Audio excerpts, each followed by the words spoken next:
Olá!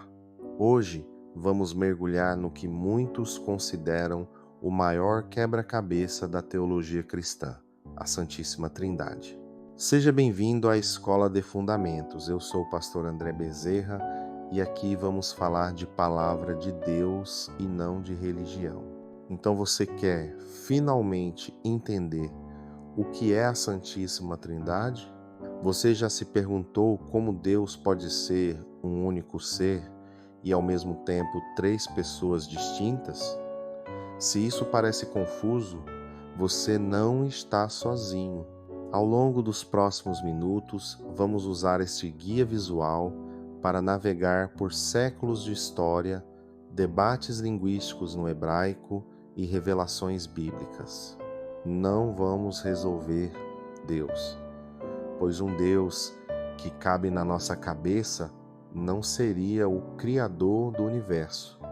Mas vamos entender o que as Escrituras realmente revelam de Deus, o paradoxo no coração da fé. Santo Agostinho dizia que a fé precede o entendimento. Nós não entendemos para crer, nós cremos para que a nossa mente seja purificada e comece a perceber as realidades espirituais que estão além do tempo e do espaço. Mas antes de mergulharmos no como, precisamos derrubar um muro que muitos críticos levantam.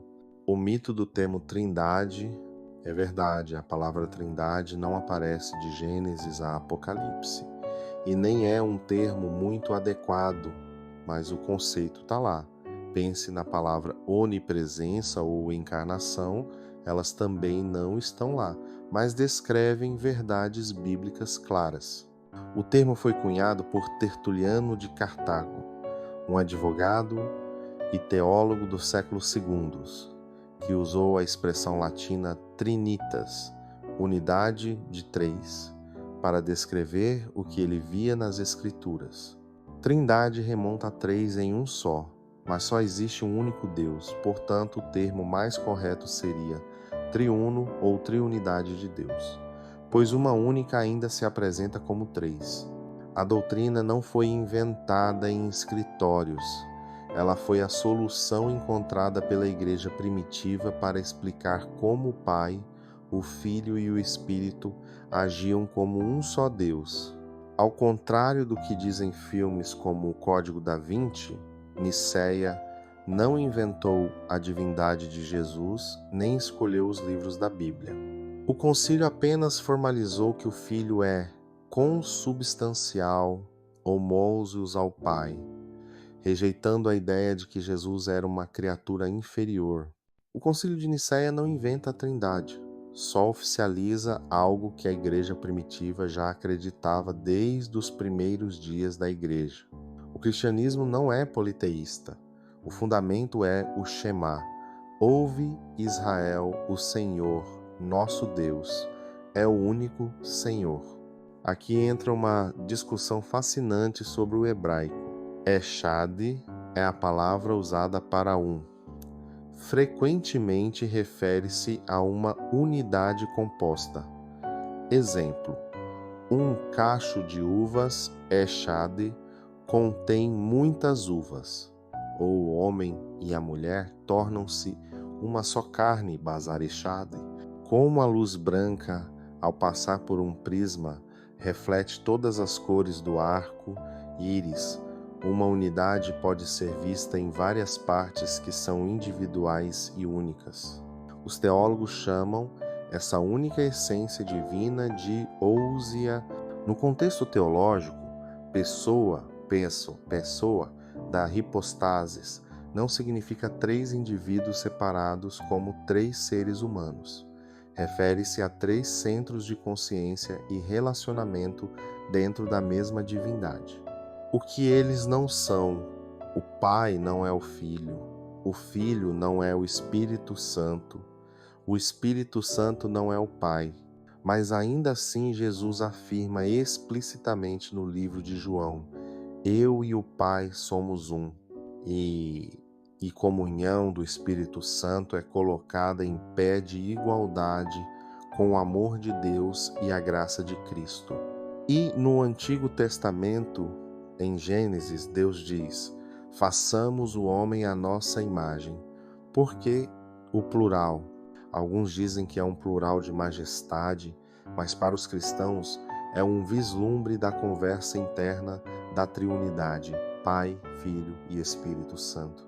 Em várias passagens, como Gênesis 16, Êxodo 3, uma figura chamada o anjo do Senhor fala como se fosse Deus e é identificado como Deus, mas ao mesmo tempo é distinto de Deus. Ele não é um anjo comum, mas uma manifestação divina. Para muitos teólogos, esse anjo é a manifestação de Jesus no Antigo Testamento. O próprio Jesus ordena batizar em nome, no singular mesmo, do Pai, do Filho e do Espírito Santo. Um só nome, um só Deus, mas três pessoas distintas. E é no batismo que Deus se manifesta em três pessoas distintas. O Filho está nas águas, o Espírito desce como pomba, remetendo ao Espírito que pairava sobre as águas, em Gênesis 1:2. E o Pai fala do céu: este é o meu Filho amado. A igreja primitiva operava com uma clara consciência das três pessoas da divindade. A Trindade é única e não possui um paralelo perfeito na criação. No entanto, ao longo da história, teólogos usaram analogias para ajudar a ilustrar o conceito de três em um. Elas são ferramentas de pensamento, não explicações exatas. O Sol é uma única estrela, mas se manifesta como a estrela em si no céu, a fonte como o Pai. A luz que emana dela, que revela como o Filho. O calor que sentimos, que nos afeta mesmo sem podermos ver, como o Espírito Santo. São três manifestações distintas, mas inseparáveis de uma única fonte. A segunda analogia vem de Santo Agostinho. Dentro de uma única mente humana existem a mente que pensa, o conhecimento que a mente tem de si mesma, o amor que a mente tem por si e por seu conhecimento. Três aspectos distintos, mas inseparáveis de uma única consciência. O próprio homem foi criado do barro ou carbono, que é seu corpo, recebeu o espírito da vida e se fez alma vivente. Um só indivíduo e ainda três manifestações: corpo, alma e espírito. É crucial entender os limites das analogias, pois, se levadas ao extremo, elas podem levar a conclusões teológicas incorretas.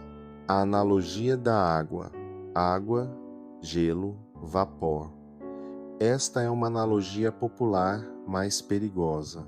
Ela sugere que Deus é uma única pessoa que se manifesta em três modos diferentes, em momentos diferentes, mas Deus não passa para Filho e depois para Espírito Santo, como acontece com a água mudando de estado.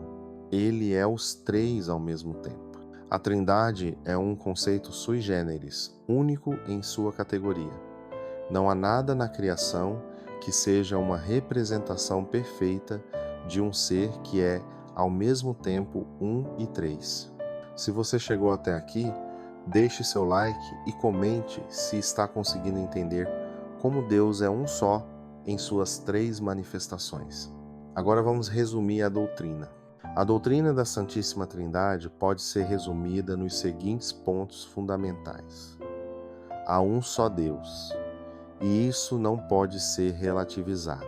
Deus existe eternamente em três pessoas distintas: Pai, Filho e Espírito Santo. Distinção de pessoas. O Pai é plenamente Deus, o Filho é plenamente Deus e o Espírito Santo é plenamente Deus. Divindade plena de cada pessoa. As três pessoas são coiguais em poder e glória, e coeternas em existência, igualdade e eternidade. São unidos em essência, vontade e propósito, mas distintos em suas funções e relacionamentos. Unidade na diversidade. Por que a doutrina da Trindade importa? Se Deus fosse uma unidade absoluta e solitária, ele só poderia amar após criar alguém. Mas se Deus é trino, ele é amor eterno em si mesmo. O Pai ama o Filho ama o Pai no Espírito. O amor não é algo que Deus decidiu fazer, mas algo que ele é em sua essência, existindo eternamente na comunhão entre Pai, Filho e Espírito Santo. O plano de salvação é uma obra trinitária. O Pai envia o Filho por amor ao mundo. O Filho realiza a redenção na cruz. O Espírito Santo aplica essa salvação ao coração do crente, convencendo, regenerando e santificando. Você não escolhe ser salvo, isso é dom de Deus. A unidade e diversidade dentro da Trindade serve como o modelo final para a comunidade cristã. E a igreja deve ser uma com cabeça, que é Jesus. A Trindade é o modelo para a igreja, diversidade de funções, mas unidade de propósito, um mistério não para ser resolvido, mas para ser adorado. Vimos que Deus é um em essência e três em pessoas. Vimos que isso não é uma invenção tardia, mas uma revelação progressiva que culmina em Jesus. Tentar entender a Trindade completamente é como tentar colocar todo o oceano em um buraquinho na areia.